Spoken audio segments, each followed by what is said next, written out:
Hello there, and many thanks for joining us on this edition of the program People, Politics and Power. I am Imoni Amarere. Now, following the growing cases of insecurity across the country, especially the unrelenting bestial and barbaric mass killings of innocent Nigerians in the Middle Belt, Northeast and Northwest regions, there have been loud calls for citizens to arm and defend themselves against the well-armed marauding attackers. One such strident advocacy has come from Nigeria's former defense minister, General Theophilus Y. Danjuma, who says the fight against insecurity cannot be left to the government alone. The retired general is, for the umpteenth time, advocating that citizens should rise up and defend themselves. He says citizens should not fold their arms and be sitting ducks while bandits and terrorists overrun them and their communities. In his view, preparedness for self-defense has become a necessary step in the face of escalating insecurity, marked by unchecked bandits, terrorists, and criminal gang massacres in parts of the country. He insists that the government alone cannot protect Nigerians. General Danjuma's call has found support in some respected quarters, including the Director General of the Department of State Services, Adeola Ajayi. Now, supporters of this position contend that the right to life and the right to defend one's life and property is protected under the provisions of Chapter 4, Section 33, Subsection 3A of the 1999 Constitution and the country's jurisprudence in the criminal and penal codes. But opponents of the proposition say it is a dangerous road that could lead to the uncontrolled proliferation of firearms and, of course, result in anarchy. Is the proposal for self-defense the best approach to solving the general insecurity, or will it be adding fear to an already raging blaze? What is the position of the law to self-defense? Do the vulnerable populations who are often the victims of these brutal attacks, do they have the capacity to legally acquire arms to defend themselves and their lands? These are some of the issues that we will be paying some attention to today on the program. But first, let's take a listen to General T.Y. Danjuma. Every one of us, rise up and defend ourselves. It is quite clear the government alone cannot do it. I have warned very long time ago in a speech in Ukari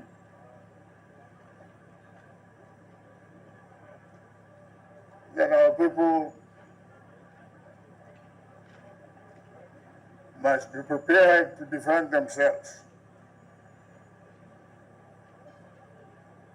That warning is as valid today as it was when I made it. If we can't defend ourselves, we'll abandon this country into the hands of bandits. General T.Y. Danjuma advocating for self-defense. That advocacy has been re-echoed in certain quarters, and it has become a talking point. And that's what we're looking at today. Should Nigerians be allowed to defend themselves against terrorists, bandits, and, of course, criminal gangs that appear to be roaming the land almost, so to say, free without any attempt at checking them. Well, I'm joined in the studio by Major General Chris Olukolade, a retired general of the Nigerian Army and former Director, Defense Information. Thank you so much for finding time to join us. Thank you. We're also joined by Mr. Mike Mbanefo. He's a lawyer and also a security analyst. Mr. Mbanefo, thank you so much for joining us. So first, what do you think of the call by General Tiwa Danjuma for self-defense, that Nigerians should prepare to defend themselves against what has become almost a norm now? Attacks by terrorists, by bandits, by criminal gangs, all of them just roaming free, as it were. Well, that in itself, like you have mentioned, attracted a lot of reaction from many quarters. There are people who feel that, yes, that position is appropriate for now, but there are also others who will feel, yes, even if it is, it has to be well regulated or moderated if it has to be implemented. I'm of the second school that believe that if the Nigerians are to heed this call, rather the government is to heed that call, there will be a lot of regulations in place in the course of implementing. And I think this will balance the position of the general with that of the DGSSS. The position of the DGSSS is that, yes, there will be some regulations in this respect. And that, I think, where we can put good things in place, it might be a way of contributing to addressing the unfortunate security situation. Mr. Mbanefo, there are those who argue that, in fact, proponents of this self-defense option argue that, as it were now, government and insecurity agencies appear to have failed the Nigerian people, and so they should take their own security into their own hands. Okay, first of all, the issue of Nigerian citizens bearing arms for self-defense. All these have their accommodation under the Nigerian Constitution and the legal frameworks put in, Nigeria's constitutional framework put in place, and also the Firearm Act of 1959, as well as other policies that are put in place. In the first instance, before one begins to propose for bearing of arms, the question will be, because when somebody proposes that people should bear arms individually, it means that invariably they are saying that the system, security system, has failed. With due respect to the retired general, he was a security personnel, a very reputable one for that matter, and he bore children in the army and across the security system. Only them within them knows what exactly to do. But the question to ask is, what is the impediment? Is a regimented system. You don't take gun because somebody is shooting somebody and you begin to shoot. You may shoot and find yourself in jail.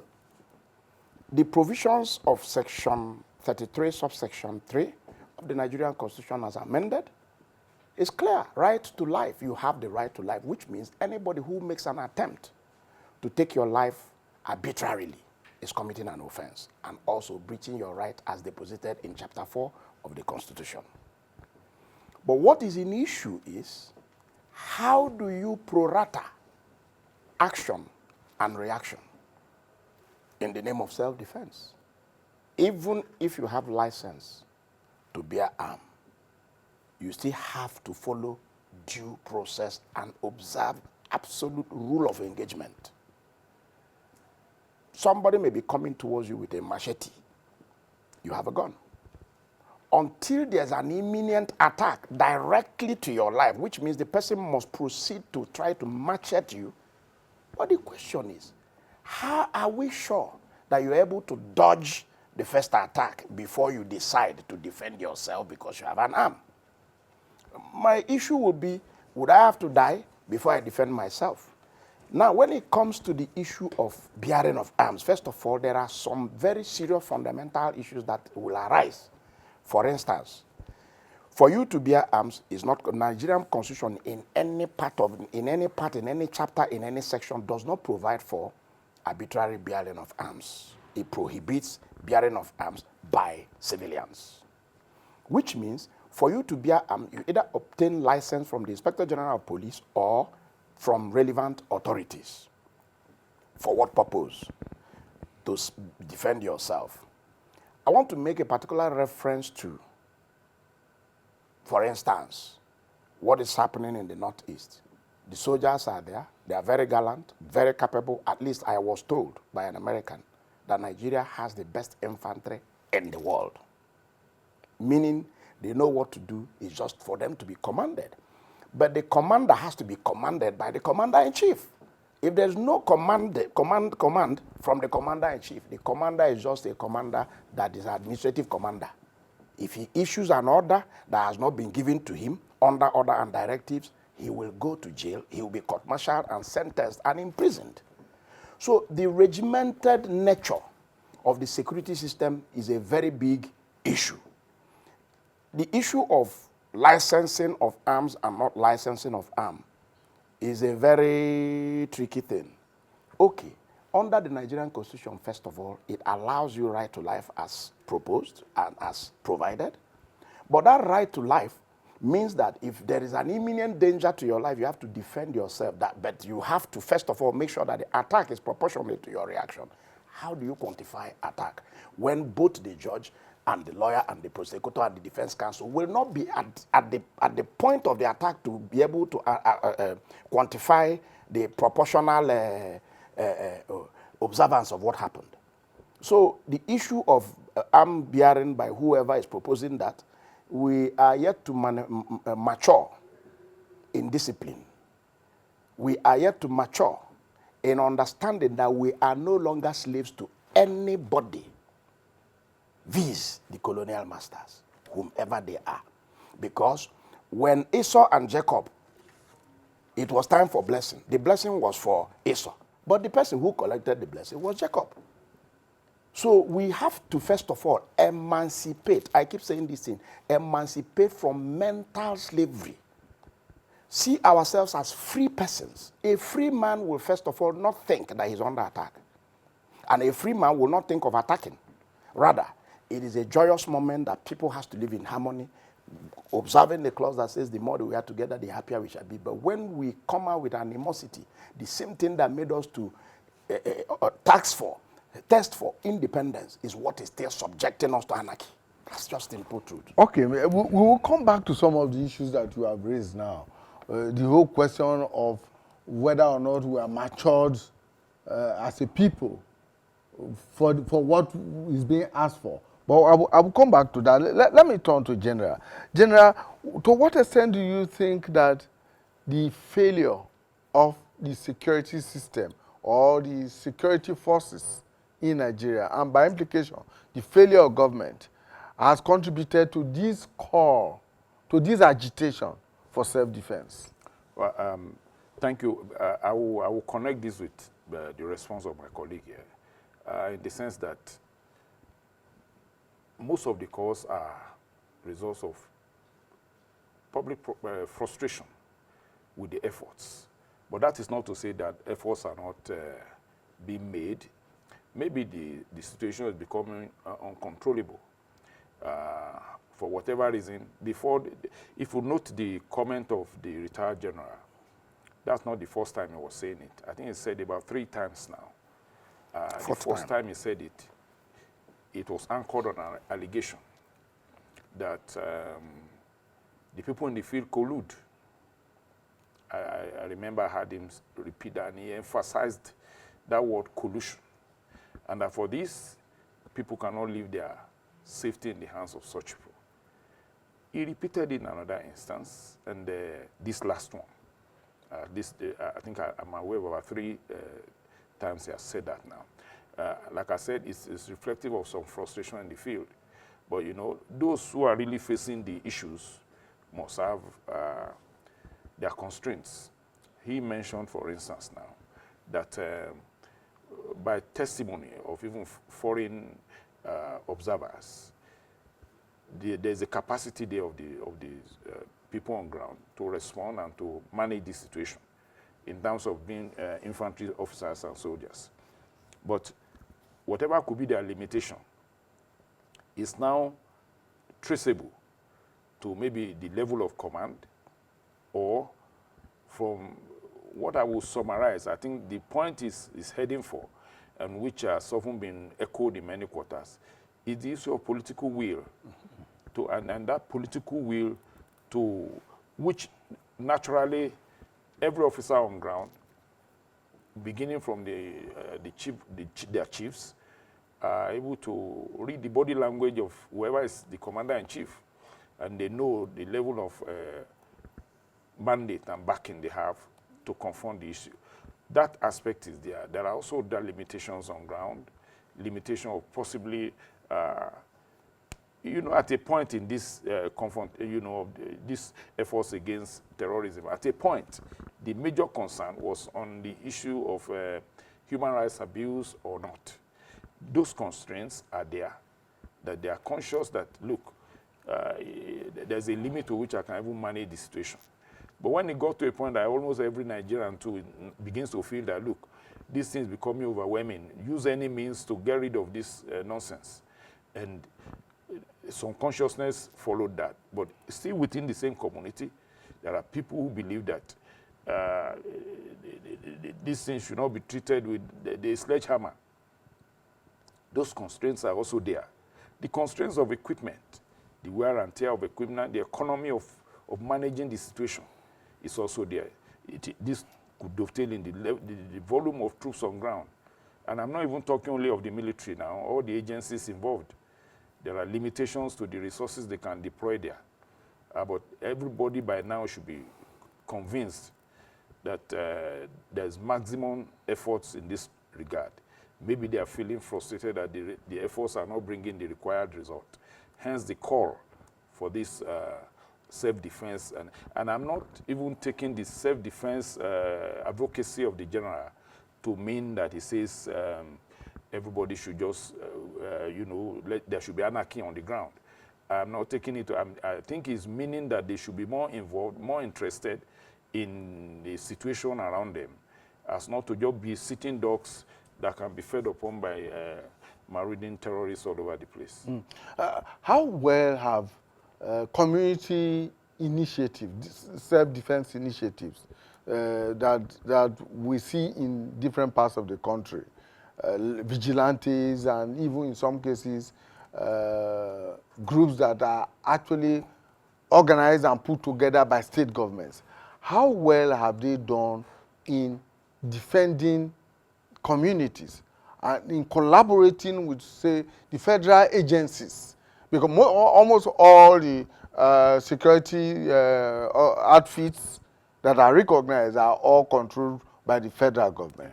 So how much collaboration and how well have they done? I mean, these community-based organizations in collaboration with federal government in protecting these communities in order to avert this situation where we say everybody should bear arms and defend themselves. Well, judging by hindsight, I would generally say they've done very well. I want to trace it back to the Northeast. At the beginning of the crisis in Northeast, it will appear as if the public was hailing the terrorists. But however, the military was able to manage the situation, we got to a point that the idea of the civilian JTF was formed. And that was the beginning of involvement of vigilantes in the counter-terrorism operations in the Northeast. And it brought a lot of good contributions and successes to the missions. For the fact that, yes, they are civilian, but they understand the terrain. They deploy along with soldiers, and they help the troops a lot, both in terms of information, in terms of guidance, and even being physically involved in the fight. We should be interested in how the situation developed to that level that they, from outright antagonism, we got to a situation that they were willing to even go to the front with the soldiers. That's an example of the effect of the vigilantes. But, if we are to broaden that, we see that they still have limitations.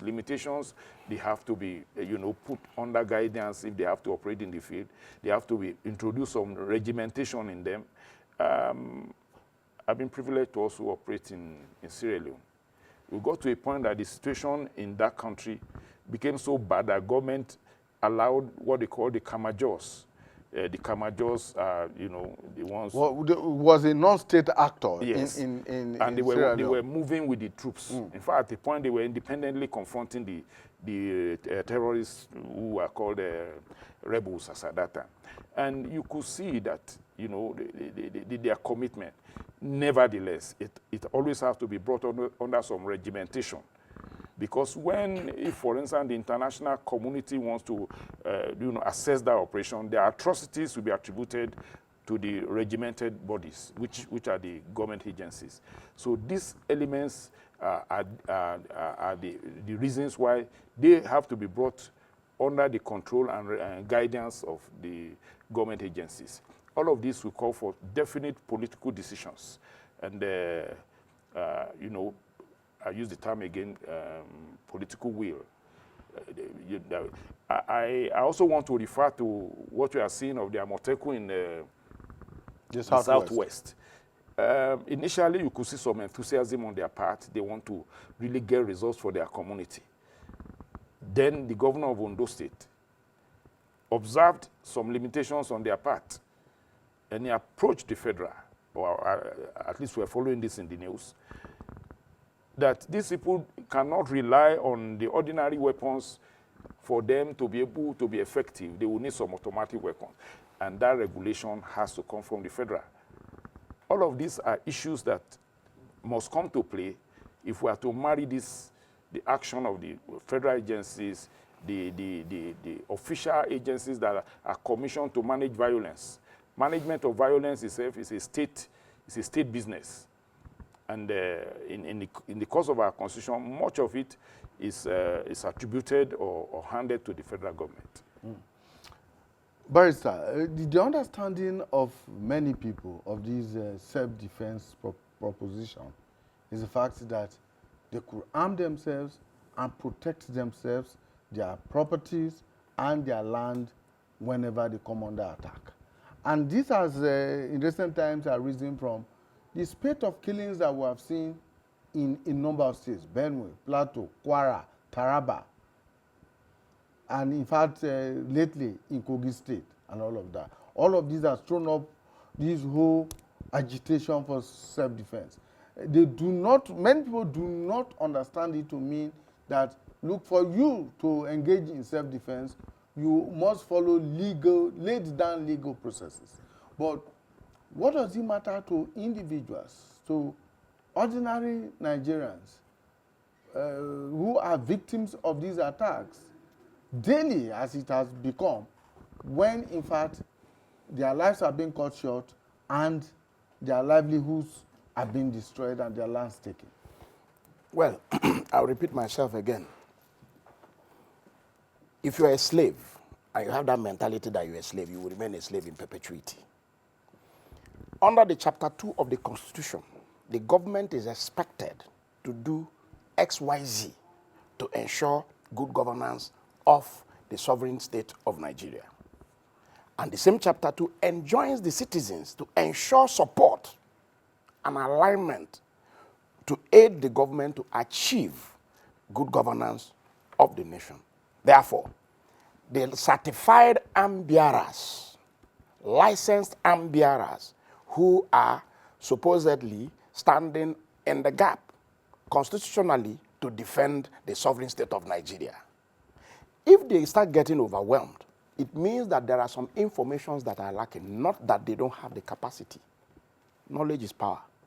The moment the citizens arise and feel that the army, the air force, the navy, the police, the DSS, and so on and so forth are doing good job without trying to politicize it, informations will come. Mr. So-and-so is in so-and-so location. He is the one controlling so-and-so camp. You go there and pick the idiot. When you carry the person, it's game over.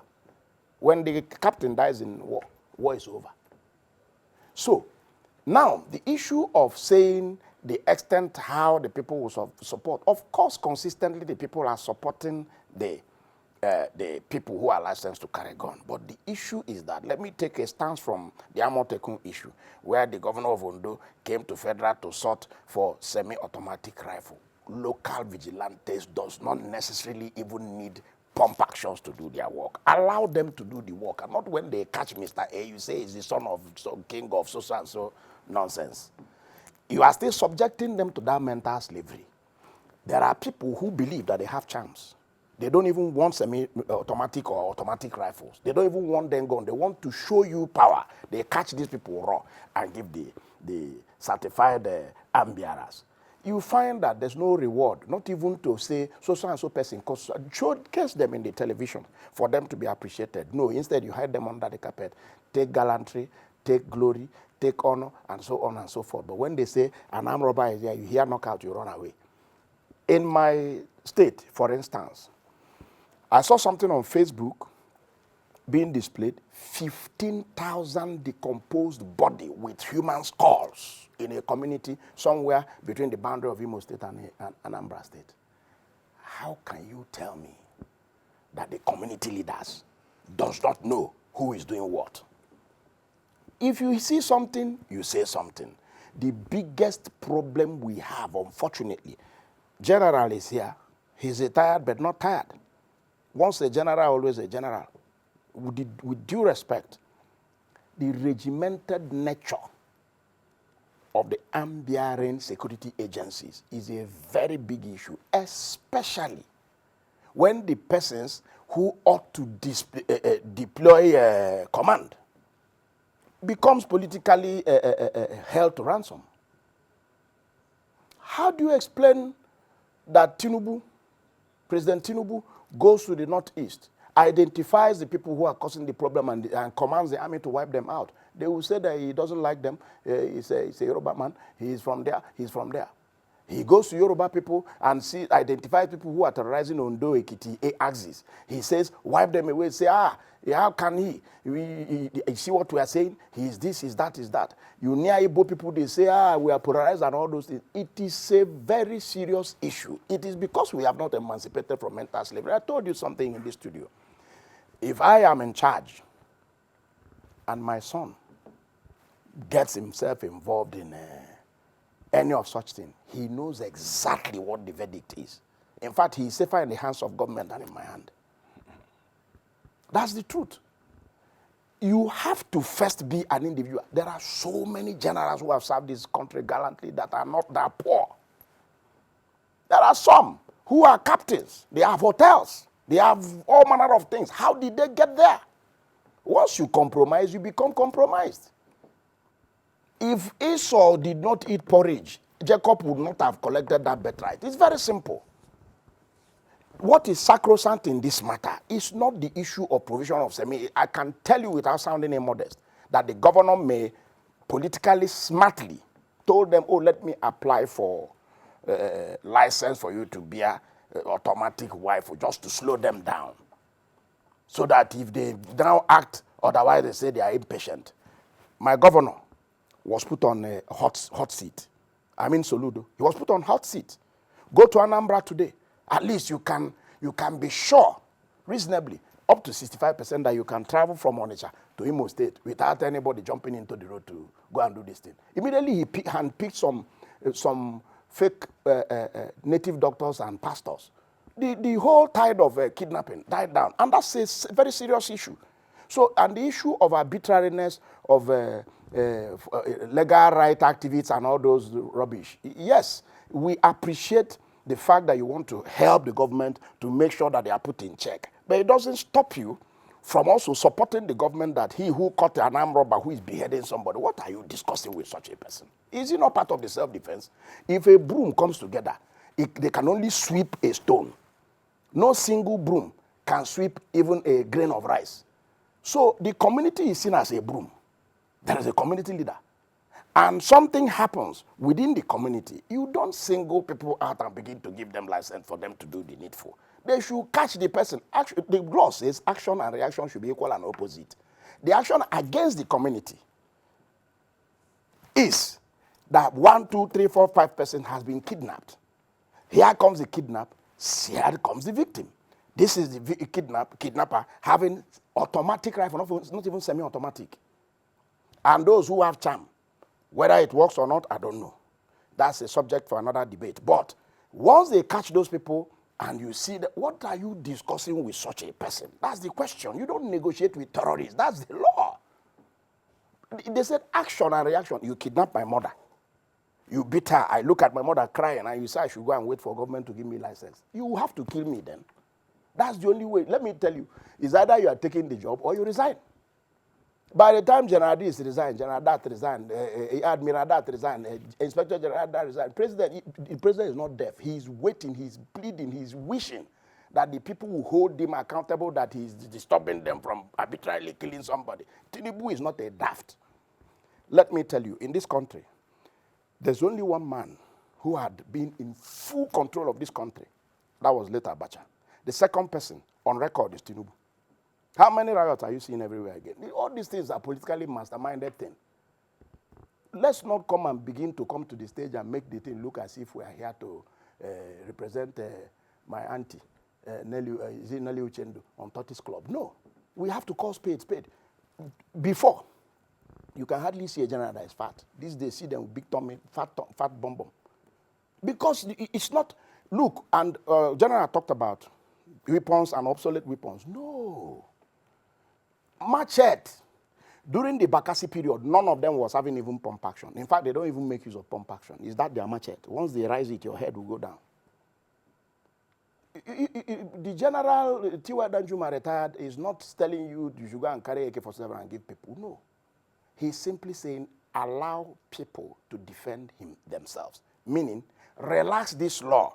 Look at the man who, Fulani headsman, attacked. In Adamawa State? He attacked the man back, killed the man. The man is in jail. How do you explain this? Which of is it that action of defending himself that is now proportional to his reaction, or the sentencing him to death that is not proportional? Unfortunately, things have fallen apart. The center cannot hold. We are here under sovereign state of Nigeria, not Nigerian limited company. Nigeria is not a limited liability company. It's not owned by anybody. That's what T.Y. Danjuma is saying. Fish out, he's not talking to me and you, he's talking to the president. Fish out these people who are doing this thing. If you don't know what to do, allow your regiment, just tell them, catch the culprit, and make sure you work with the citizen. Look the other way. What did Christ say? He said, if he slap you on the cheek, turn the other side. He didn't say turn the other side of the cheek. He said turn the other side. The other side can mean anything. He didn't say turn the other side of the cheek. All right, General. So let's look at the mechanisms that exist for accountability when self-defense is deployed.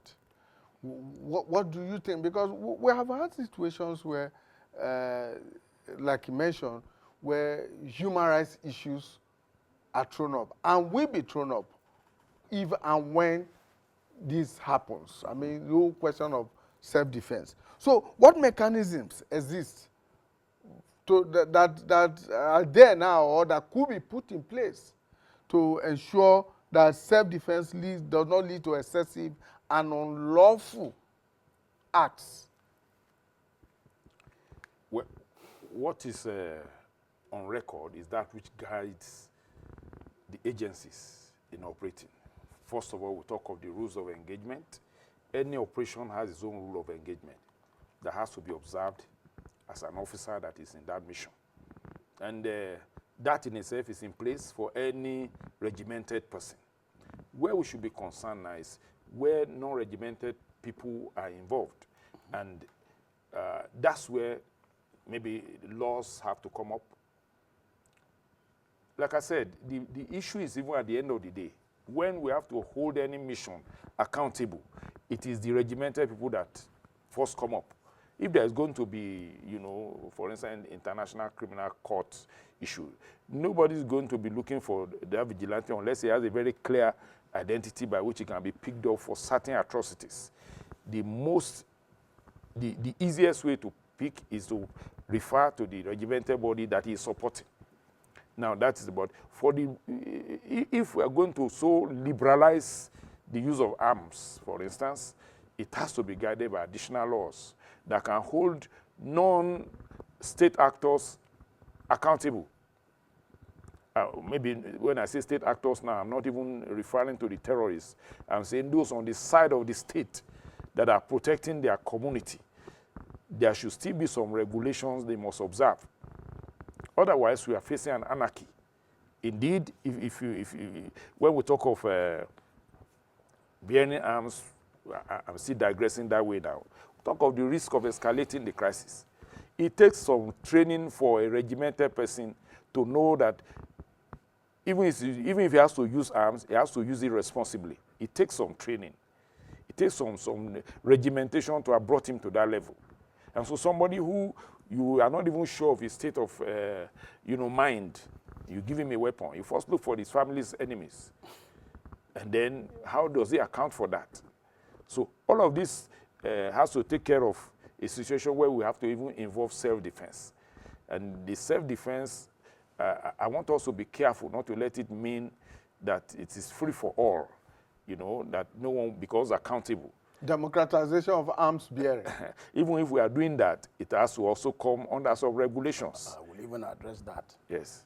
So, what I understand by what you are suggesting is that even if the whole concept of self-defense was come into play, it must be in an organized form. Correct. Must be under some guidelines and rules.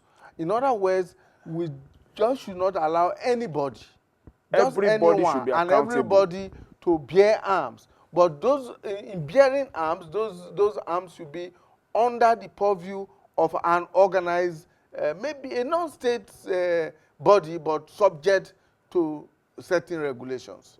Am I right? To some extent, yes, you are right. There's no way we can leave the state agencies out of this. This is even why the state exists. The state has commissions of people to be, the authorized managers of violence. Use of weapons is a violent act. But they have been trained to manage violence so that it doesn't degenerate to consume society. And then if anybody is coming to it, he has to be brought under certain regulations that makes him able to behave well to save the state from anarchy. Barrister, if supposing, for instance, communities, you have always referred to community leaders and community groups, supposing communities were then licensed and allowed to organize their self-defense along that line, would that address the issue? Rather than allow every individual to apply for a license and acquire arms to defend himself or his family, his property, his land, and all of that. Supposing this is done under a community cover. Okay, I like the fact that you have delved into the side of how do we mitigate. Yes. Because what the subject matter is insecurity. How do we solve insecurity? Because, like I said, if guns were not outlawed, only outlaws will carry gun. The first step the government should take, it is because the people in the political circle, National Assembly, State Assembly, when we sit down there and make obsolete laws, we begin to look for avalanche of security men to guide us. Even the one who is a treasurer wants 200 policemen to follow him. Fire service people, chiefs, fire service people who are supposed to be celebrated by people wants a police orderly and so on and so forth.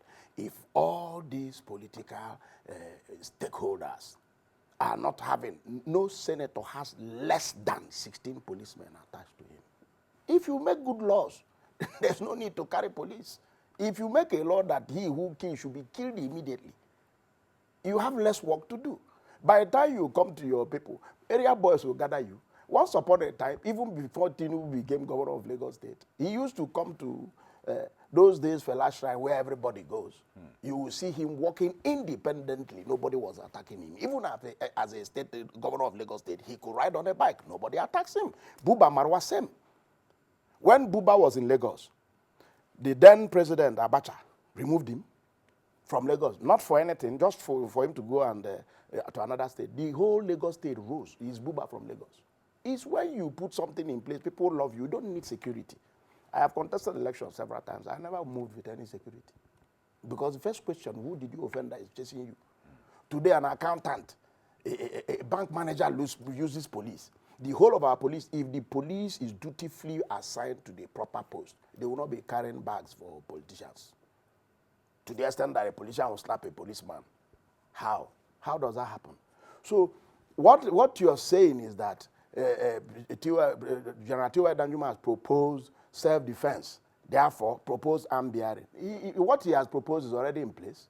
What is the difference between a group of policemen guarding a man who has no relevance in the society and those who are not unlicensed? They are all thugs, as far as I'm concerned. What are you following a bank manager for? What are you following a GM for? What are you following a bank MD for? What offense has he committed or is he going to commit? Action and reaction are equal and opposite. You cannot carry licensed men to guard unlicensed men who does not have immunity under the law, under Section 308 of the Constitution. You breach the right because when they go, they see somebody who has offended, they beat the person arbitrarily and no reaction because they are guarded by police. The truth of the fact is that the issue of armed bearing is a time bomb. Nigeria is hungry enough for us not to think straight. Nigeria is hungry enough for us not to act before we think.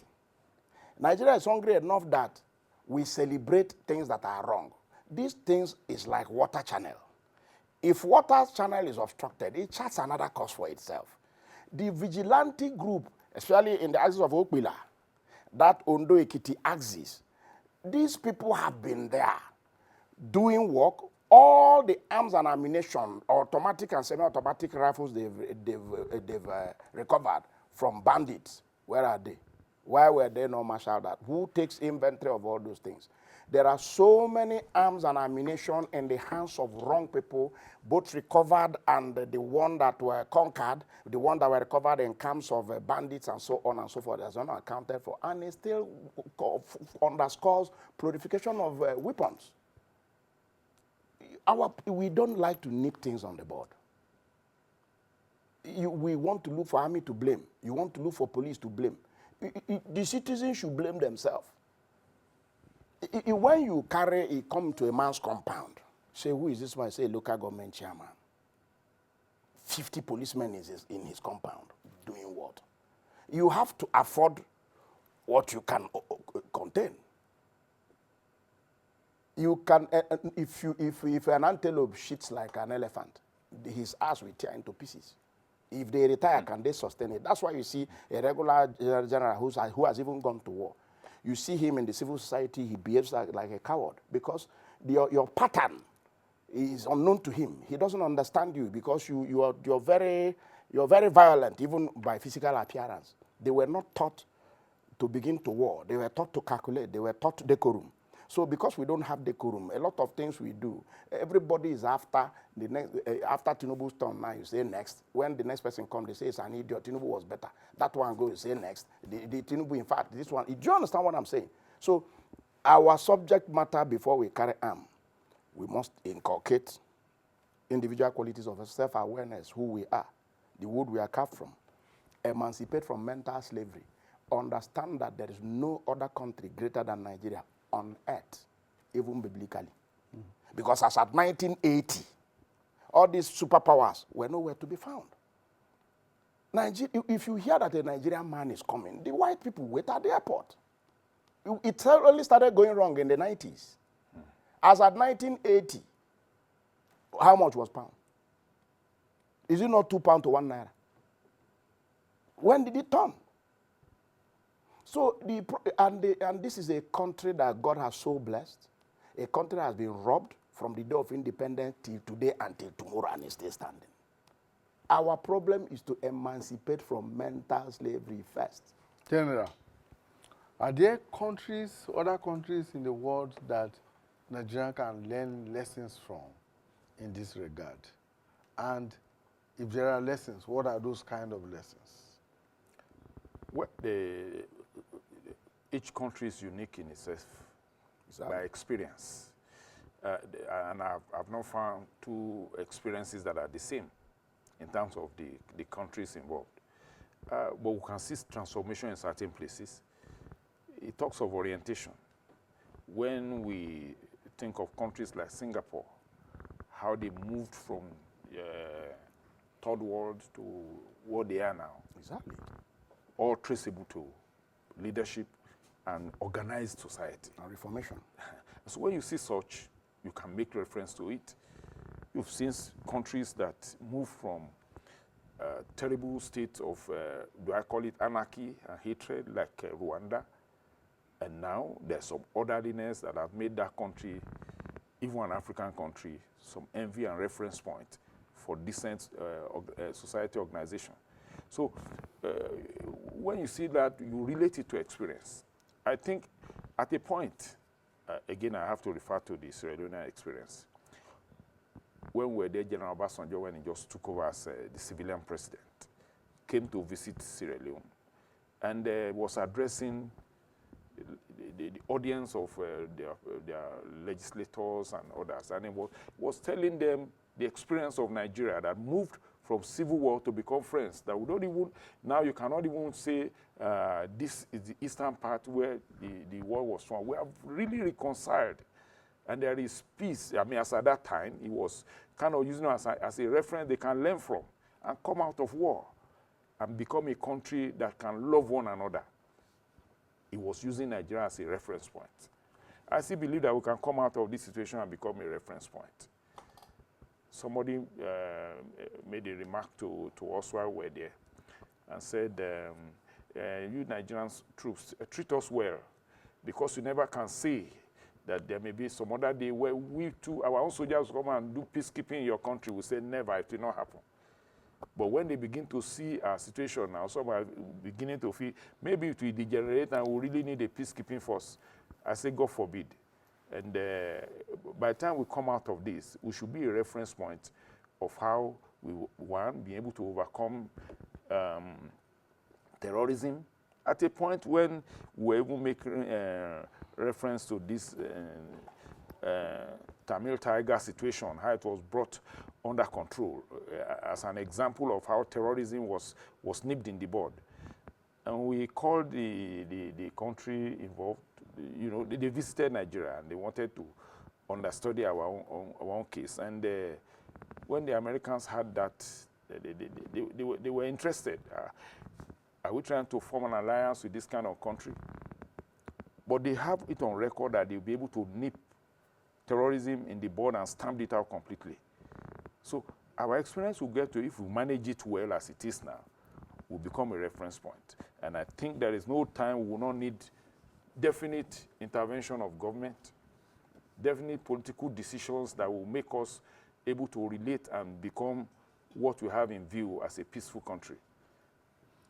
So, Barrister, as we round up our discussion, I want to ask this question. Do you think that there will be a need to balance community protection with the rule of law?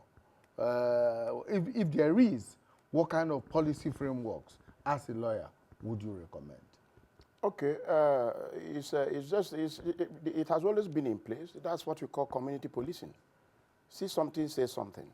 I mean, if the local vigilantes incorporate themselves with the police, recognizing that this is the ones who are licensed to do these things, lead us to that den where these people are, since you know them, and since you know that if you take those laws into your hands because you're not licensed, the government or the people who are behind those people will come after you. Take us jointly. Let us form that special task force, you understand, which includes civilians and you know, licensed personnel to go to that place to go and arrest the victims and possibly take inventories while all parties sign.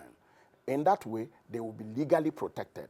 But when you go and form, even if the state government says so, as the chief security officer of the state licenses them to bear arms other than rifles that are not semi-automatic or automatic rifles, it's unconstitutional because firearm issue is deposited in chapter in the exclusive list, which is a federal government issue, and which only the federal government can legislate upon, and with the National Assembly and not even the State Assembly. So any law so made within the state is obsolete and will abate to the extent of its inconsistency pursuant to Section 1, subsection 3 of the Constitution. So what is there is that the man who owns the umbrella that is covering the king should appoint a PA who will carry the sack of the king, so that when the rain is not beating the king, it will also not beat the PA who is holding the juju bag. So the vigilante group are those PAs who are carrying those bags. After all, General has his soldier, but he also has Megad. If it's not Megad, it's called, he has a cleaner. He may not be a soldier, but those ones, especially those drivers you see that are driving Ogas, they are sometimes they are wiser than the Ogas. That's why sometimes they know when exactly to talk to their masters, no matter how angry he is. So that's the same symbiotic relationship that is expected within the citizens and the regimented forces. That's the only way the legislation can protect them. Otherwise, once they are found with arms, even the rifles that are not automatic and semi-automatic, they will still be held accountable under the Firearm Act of 1979 or so, thereabout. So, General, under the current circumstance, the kind of violence, brutal killings, and massacres that are going on, what do you suggest that communities should do to protect themselves in the meantime? In the meantime, one of the major concerns that I personally have, and it doesn't seem to be attracting the required attention, virtually every forest in Nigeria is infested by invaders. General Daguma said that much. Describe them as they are invaders. There must be definite actions to get them out of those forests. In fairness to these communities, and that's where self-defense may be incapacitated. There is need. They are so sophisticated in those forests where they are based that they just come in, strike in the town, go back, and they are comfortable in the forest. Let's purge these forests, and that will need a concerted effort with adequate federal attention. No part of Nigeria should be declared as ungoverned spaces. They are still within this territory, and our sovereignty covers it. And for that reason, let's see how to comb the forests and get those invaders out of those places. And wherever federal government needs adequate action and support for the communities, it should be given to them, and tell them to just expose themselves to danger and go and face people who are already settled in the forest with machine guns. All right, thank you so much, General. Major General Chris Olukolade, retired, former Director of Defense Information. Thank you so much for your time. And Mr. Mike Mbanefo, lawyer and security analyst. Thank you always. Thank you, for sir. your very candid talks. Thank you, sir. In fact, as it is, Nigeria faces a clear and present danger with the presence of what many people have described as invaders, many of them non-Nigerians who are residing in forests around our communities and invading those communities at will. Is a clear and present danger, one that should get the desired attention of every government at every level, federal, state, and local government. And indeed, community leaders, as Mr. Mbanefo will put it, will have a responsibility to their people. That's our program for today. Thank you so much for investing your time with us. Bye for now.